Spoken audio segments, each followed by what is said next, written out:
आज एक्साइटमेंट है कि नहीं है जनता में, आप ये बताइए। आज 9वां दिन है, बहुत कैसे लग रहे हैं हमारे इंडियन आर्मी जो बने हुए हैं यहाँ पे, बताइए। अच्छे लग रहे हैं? थोड़ी और तालियां बजाइए जल्दी, तभी हम चालू करेंगे। बच्चों बोलो, मजा आएगा परफॉर्म करने में। आज कौन सा धर्म है? एक और बार बताइए अच्छे से, बच्चों को समझ में नहीं आया। त्याग।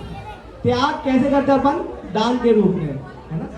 दान के अनेक रूप होते हैं, उनमें से लेकिन इन अनेक रूपों में हमारे जिन धर्म में 4 दानों को श्रेष्ठ बताया गया।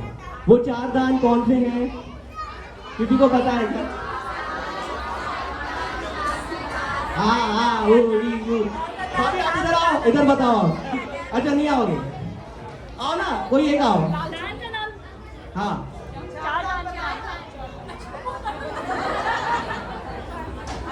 अरे शर्माओ मत, गिफ्ट नहीं मिलेगी इसमें आपको। अभय दान। सर्वश्रेष्ठ दान कौन सा है? इन 4 दानों में अभय दान को सर्वश्रेष्ठ बताया गया है हिंदू धर्म में।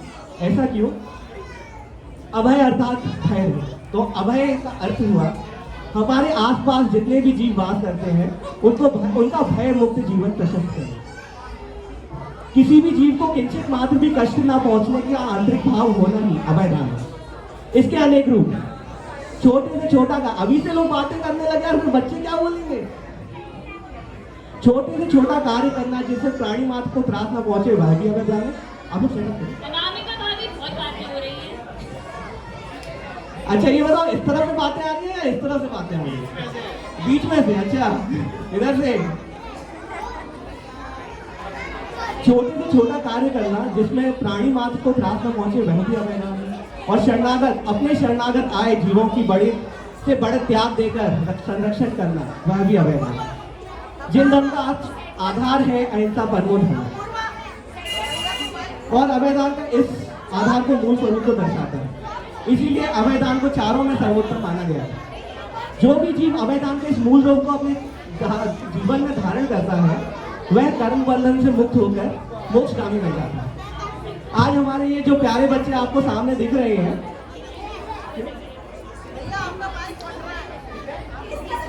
अच्छा शुरू से बोले या फिर कंटिन्यू करें? जिन धर्म का आधार है अहिंसा परमो धर्म, और अभय दान इस आधार के मूल स्वरूप को दर्शाता है। इसीलिए अभय दान को हम 4 दानों में सर्वोत्तम मानते हैं।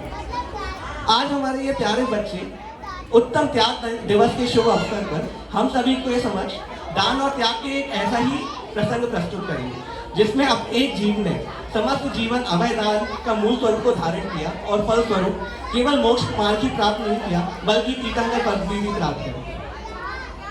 कहानी है 16वें तीर्थंकर, बेटा कहानी है 16वें तीर्थंकर श्री शांतिनाथ भगवान के 10वें भाव के जीवन काल। इस भाव में भगवान शांतिनाथ ने महाविदय क्षेत्र के राजा मेघदत्त के रूप में जन्म लिया। वे एक पराक्रमी और धर्मनिष्ठ शासक ही नहीं, एक अत्यंत करुणाभावी प्राणी भी थे। वे एक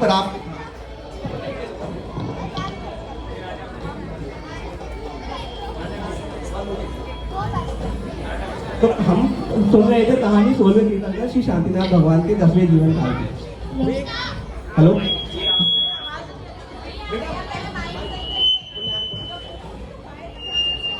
वे एक पराक्रमी और धर्म शासक थे, अत्यंत धर्म शासक ही थे।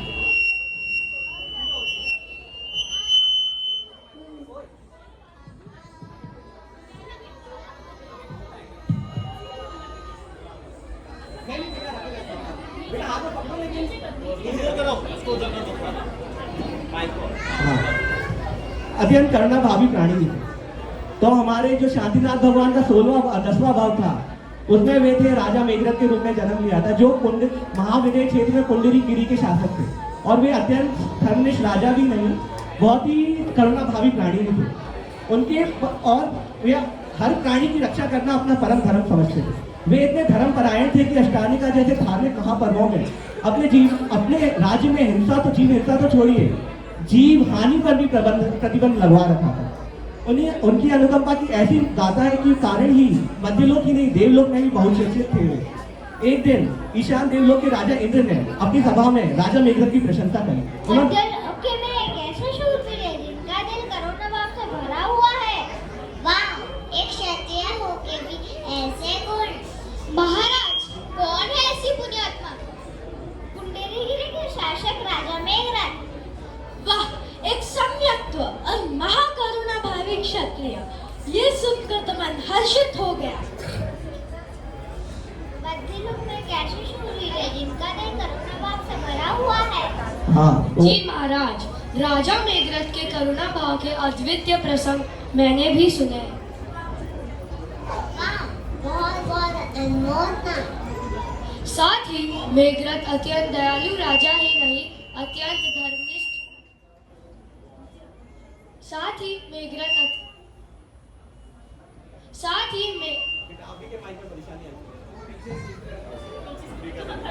चेंज कर दो, ये वाला इधर पे दे दो, ये वाला इधर। साथ ही मेघनाद अत्यंत दयालु राजा ही नहीं, अत्यंत धर्मिष्ठ व्यक्ति भी है। जी हाँ, राजा मेघनाद के राजसभा को धर्म सभा की भी उपाधि दी गई है, क्योंकि वह नित्य पुण्य पाप और कर्म बंध के ऊपर विचार किया जाता है। तब देवी स्वरूपा ने कहा, महाराज, क्या सच में राजा मेघनाद का व्यक्तित्व इतना प्रशंसनीय है? जी हाँ महाराज, आप सभी ने तो राजा मेघनाद के व्यक्तित्व की ऐसी व्याख्या की है जैसे पुराणों में मूल नायक अभिनेता की होती है। ऐसा क्षत्रिय चक्रवर्ती होता था जो इतना करुणादायी हो, जो प्राणी मात्रा के लिए स्वयं को बलिदान करते। ये तो कहानियां से मिथ्या होती है। देवयान स्वरूप, तो क्या हम सभी सभाजन और स्वयं सभापति इंद्र इस महान देव सभा में मिथ्या संवाद करेंगे? नहीं देवराज, पर मध्यलोक में इतने कहानियां उत्पन्न होती है, उसमें कितना सत्य और कितना गलत ये समझना बहुत विवादास्पद होता है। महाराज, मुझे भी राजा मेघनाद की यह कथा तनिक मिथ्या लगती है। देवराज स्वरूप, देवी स्वरूपा, अगर आपको हमारे प्रश्नों पर संदेह है तो आप स्वयं ही राजा मेघनाद की परीक्षा क्यों नहीं ले लेते? उत्तम सुझाव है महाराज। महाराज, मैं स्वयं जाऊंगा राजा मेघनाद की परीक्षा लेने के लिए। चलिए देवराज, तत्काल पांडुगिरी की ओर प्रस्थान करते हैं। चलिए, अपन भी देखें।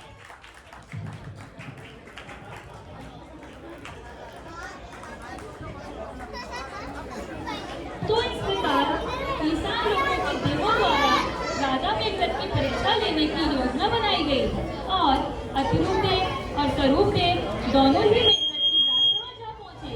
स्वरूप देव ने असहाय कबूतर का रूप धारण किया और अतिरूप देव ने शिकारी चील का।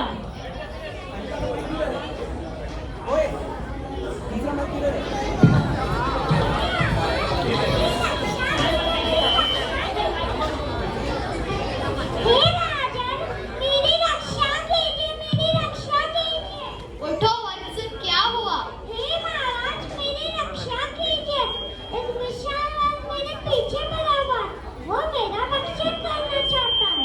व्याकुल न हो, मैं तुम्हारी रक्षा अवश्य करूंगा।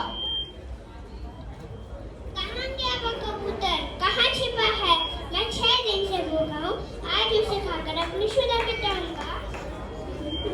अच्छा, उधर राजा के शरण में छिपा है। प्रणाम पक्षीराज, आपका इस राजसभा में स्वागत है। हम आपकी क्या सेवा कर सकते हैं? महाराज, मैं 6 दिन से भूखा हूँ। ये कबूतर मेरा भोजन है, इसे मुझे सौंप दीजिए। नहीं, यह कबूतर मेरा शरणागत है और मेरे शरण में हर प्राणी की रक्षा करना मेरा धर्म है। मैं इसे आपको नहीं सौंप सकता।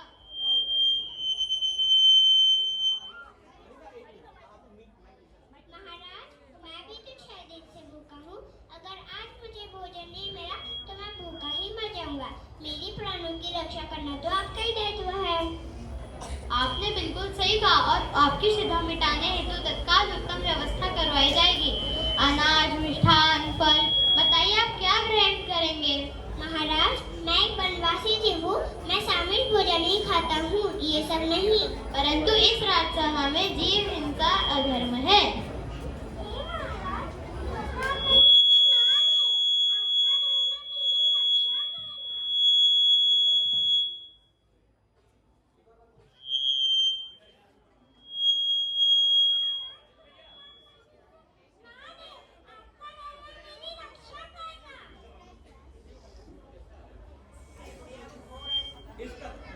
तो सभी लोग शांत रहेंगे तो मैं खुद ही बोल देता हूँ बिना माइक के। तो इस प्रकार देवों ने महाराज,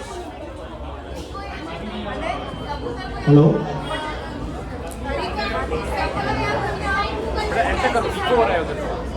आप लोग थोड़ा, तो इस प्रकार देवों ने महाराज मेघरथ को एक विशिष्ट धर्म संकट में फंसा दिया। एक तरफ कबूतर था, क्यों आएगा क्या? तो तब क्या करेंगे? अच्छा, अभी हम लोग कंटिन्यू करते हैं। इस प्रकार देवों ने महाराज को एक विचित्र धर्म संकट में फंसा दिया। एक तरफ कबूतर था जो अपने प्राण रक्षा हेतु राजा की शरण में आया हुआ था, दूसरी तरफ शुराग्रस्त बाज था जिसे अगर आहार न मिलता तो वह मर जाता और उसके बद का पाप राजा के खिलाफ। राजा ने कुछ देर विचार किया। वे परम धर्मात्मा तो थे ही और जीव रक्षा हेतु अपने प्राण दान के लिए सदैव तत्पर रहते थे। वे बोले, क्या आप इस नन्हे कबूतर बराबर आमिष पाने से आपकी शुदा मिट जाएगी? जी महाराज। तो मैं अपने शरीर से इस नन्हे कबूतर बराबर आमिष निकालकर आपको भेंट करता हूँ, कृपया ग्रहण कीजिए।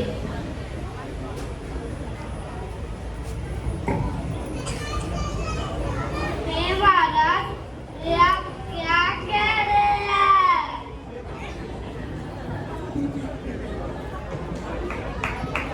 क्या हम अपने शरीर का जन्मदान करेंगे? महाराज, ये किस प्रकार का दान हुआ? ये आपकी एक त्रियंश प्राणी की रक्षा हेतु खुद की देह को क्षति पहुंचाना, ये कैसा वचन है? शांति बनाए रखें। महाराज, क्या आप सच में अपने शरीर का जन्मदान करेंगे इस तुच्छ कबूतर के लिए? जी हाँ पक्षीराज। मगर क्यों? यह कबूतर मेरा शरणागत है और मेरे शरण में हर प्राणी का रक्षा करना मेरा धर्म है। ठीक है महाराज, मेरे को आपका प्रस्ताव स्वीकार है। महाराज, ये किस प्रकार का क्षत्रिय धर्म हुआ, कृपया हमें समझाएं। जैसे युद्ध काल में अपने प्राण दान कर प्रजा का रक्षण करना क्षत्रिय धर्म होता है, अमन काल में शरणागत जीव का रक्षा करना भी क्षत्रिय धर्म होता है। इसलिए मुझे अपने धर्म मार्ग पर चलने दीजिए। महामंत्री जी, कृपया तराजू मंगवाइए। हम जानते हैं इस कबूतर के प्राण बचाना अनिवार्य है, लेकिन उसके लिए ऐसा ना करें। तब युवराज रघुनाथ ने कहा, इस राज्य में अनेक प्राणी रहते हैं, आप इसे किसी को भी दे दे। नहीं, एक शरणागत जीव की रक्षा हेतु दूसरे आश्रित जीव की हिंसा करना अधर्म है, इसलिए मैं किसी दूसरे आश्रित जीव को नहीं दे सकता। सभाजनों ने बारंबार याचना की, परंतु मेघरथ अपने धर्म के मार्ग पर अधिक रहे। तराजू जैसे मंगवाया गया और एक पलड़े में कबूतर को रखा गया। महाराज, कृपया आप अपने देह को क्षति ना पहुंचाएं। मैं तैयार हूँ इस गरुड़ को अपना आमिष दान देने के लिए। नहीं पक्षीराज, आपको जितना भी चावल चाहिए मेरे देह से ले लीजिए। नहीं, ये कबूतर मेरा शरणागत है, आपका नहीं। और आप दोनों मेरे जीवन साथी हैं, मैं आपको क्षति नहीं पहुंचने दे सकता।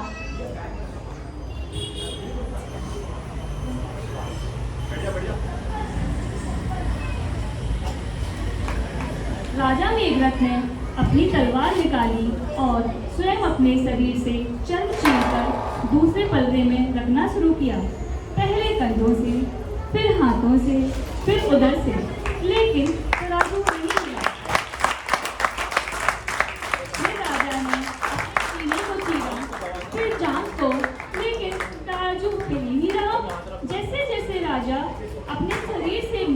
डालकर तराजू में रखते, कबूतर का वजन बढ़ता जाता। फिर महामंत्री बोले,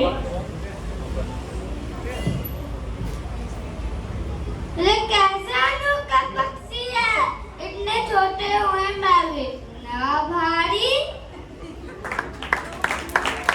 महारानी मनोरमा बोली, महाराज कब तक अपने शरीर को ऐसे चीरेंगे? देखो तो कैसी रक्त की नदियां बह रही है महाराज की देह से।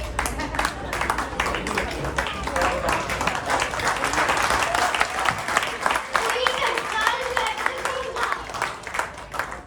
देव माया से कबूतर का पलका निरंतर भारी बना रहा। महाराज की देह लहूलुहान हो चुकी थी। तन पर रंज मात्र भी आमिष नहीं बचा था, लेकिन तराजू वैसे का वैसा रहा। प्रजाजनों ने भी कभी दान के इस रूप को नहीं देखा था। उन्होंने समझ नहीं आ रहा था महाराज का ये त्याग देखें, वह उन्मादना करें या विलाप। अब जब दान के लिए शरीर पर कुछ नहीं बचा, तो आखिर में महाराज स्वयं तराजू पर बैठ गए।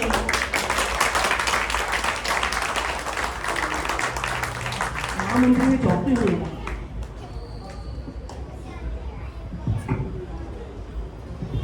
महाराज, महाराज ये आपने क्या कर दिया? आप पैसा बलिदान नहीं कर सकते। तब युवराज गणरथ ने कहा, आपके बिना हमारी रक्षा कौन करेगा?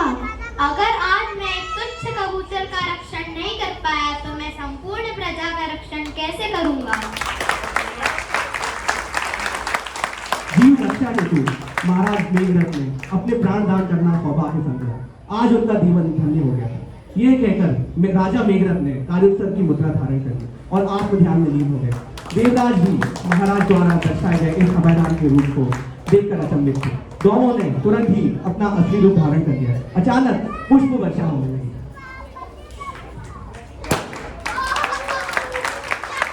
और उन्होंने अपना असली रूप धारण कर लिया और महाराज के सामने तत्काल प्रकट हो गए।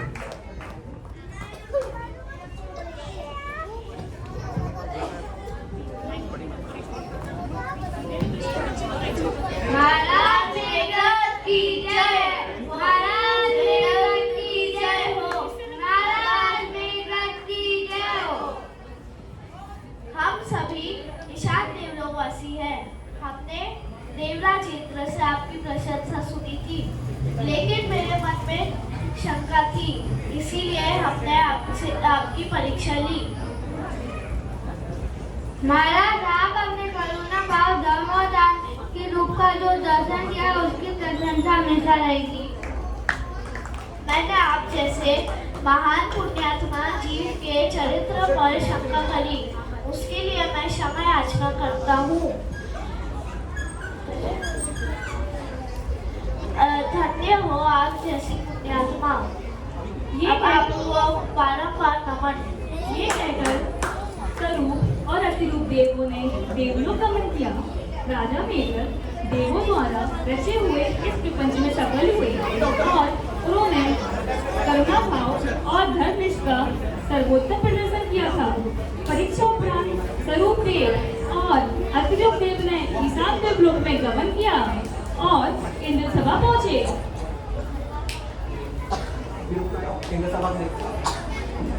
अभी इंद्र सभा वापस स्थापित हो रही है, थोड़ा समय लगेगा 2 मिनट का।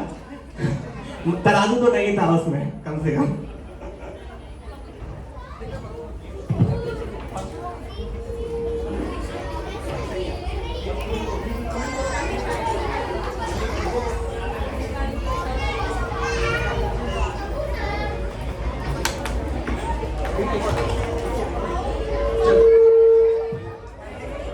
परीक्षा उपरांत स्वरूप देव और अतिरूप देव ने ईशान देवलोक गमन किया और इंद्र सभा पहुंचे।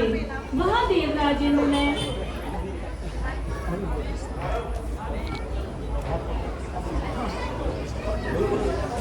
स्वरूप देव और अतिरूप देव इंद्र सभा पहुंचे।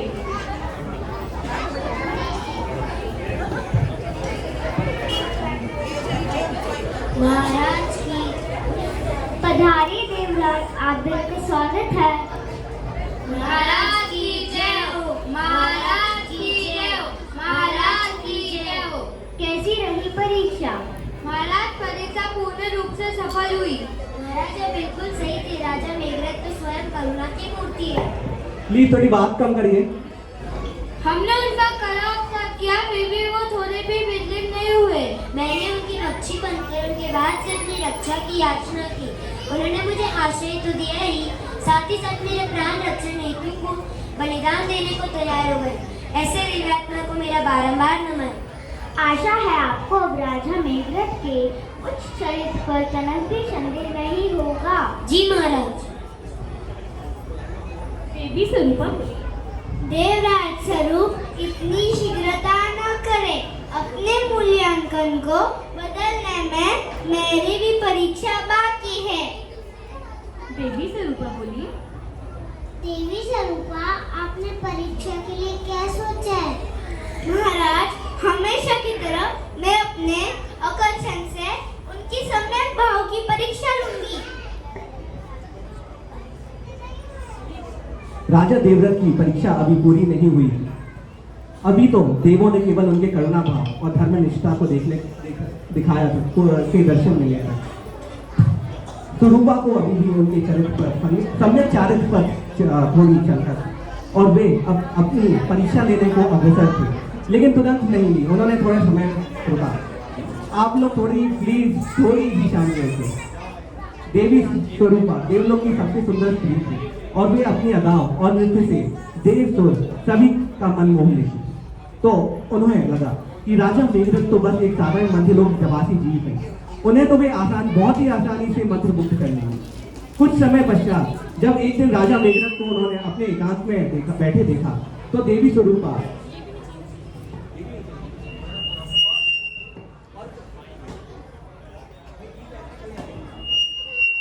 तो उन्हें आसानी से मंत्रमुक्त कर लेंगे। एक दिन जब महाराज मेघरथ को उन्होंने एकांत में बैठे देखा तो देवी स्वरूपा उनके पास आए और उन्हें देखा वे आत्म ध्यान में लीन है। अरे, ये तो ध्यान में लीन है। तो क्या हुआ? बड़े-बड़े तपस्वी मेरे नृत्य की लालसा से अपनी तपस्या भंग कर बैठते। ये कौन होते हैं? प्रणाम। प्रणाम। आपकी तपस्या की अलौकिकता इतनी तीव्र है कि स्वयं मैं महाअप्सरा स्वरूपा आपकी सेवा हेतु इधर पधारी है। स्वरूपा ने ये कहा और दिव्य ध्वनि से संगीत बजने लगा और स्वरूपा नृत्य करने लगी।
सुबह से शाम हो गई।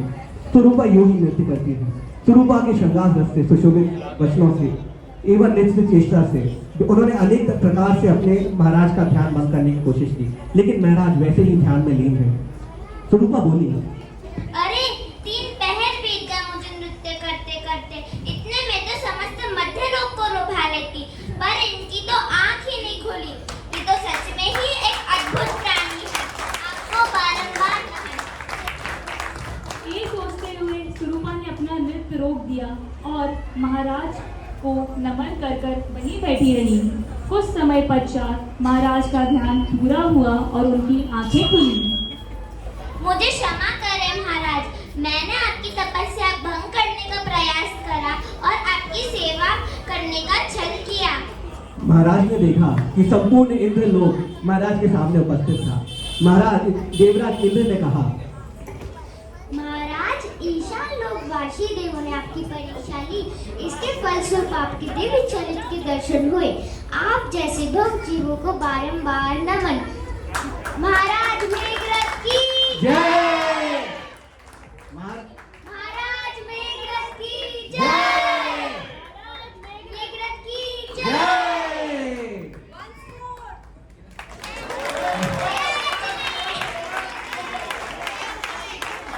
सब लोग वहीं खड़े हैं। अच्छा ये बताइए आप सभी को ये प्ले कैसा लगा? तो एक और बार जोर से तालियां देखती टीवी में क्या मजा आएगा। इन सभी बच्चों ने रोज प्रैक्टिस करी है, बहुत मेहनत करी है, सभी के लिए बहुत जोर से तालियां बजाइए। सारे बच्चे 15 दिन से पूरा टाइम दे रहे हैं, पूरी प्रैक्टिस कर रहे हैं। आप दोनों भी ऊपर आ जाइए। सभी बच्चों के एग्जाम में पता है 18 तारीख से 19 तारीख से, लेकिन सब कुछ सैक्रिफाइस करके भी हम सभी के सामने इतनी अच्छी प्रस्तुति करी। ये एक्ट बनाने में रजत जी और अपूर्वा जी ने बहुत मेहनत की है और इनके साथ मैं पेरेंट्स की भी बहुत अनुमोदना करूंगा कि उन्होंने बच्चों को इतना समय दिया और उन्हें समय से ले आए, क्योंकि बच्चों को सिखाना एक दिन का काम नहीं है। कभी कोई बच्चा होता है, कभी कोई नहीं होता है, तो सबका सिंकअप करने के लिए बहुत मेहनत की। सभी बच्चों ने बहुत अच्छा परफॉर्मेंस दिया। एक बार जोरदार तालियां पूरी टीम के लिए।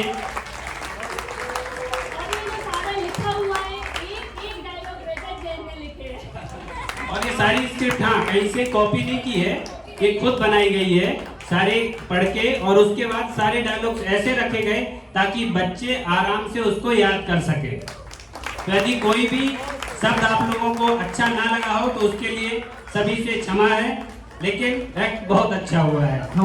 हम सिर्फ 2 लोग नहीं थे, प्रवीण भैया का, पारुल भाभी का, पीहू का, कहाँ है हमारी अनुप्रिया, उसका पूरा सपोर्ट था। और तो और सभी पेरेंट्स, ये हमारे जो बैक स्टेज जिन्होंने अरेंजमेंट किया, अंकित भैया, चारवरी भाभी, बहुत ज्यादा, सबसे ज्यादा। चलिए बच्चों, hip hip, parents hip hip, hip hip. एक बार सभी लोग स्टेज पे आ जाएं, ग्रुप फोटो सबका हो जाएगा। पीहू, सरवरी भाभी, पारुल भाभी, अंकित भैया, पीयूष भैया, अंकित भैया, सभी पेरेंट्स जिनके बच्चे यहाँ पर उपस्थित हैं, कृपया करके स्टेज के पास आ जाएं, स्टेज पर नहीं आए।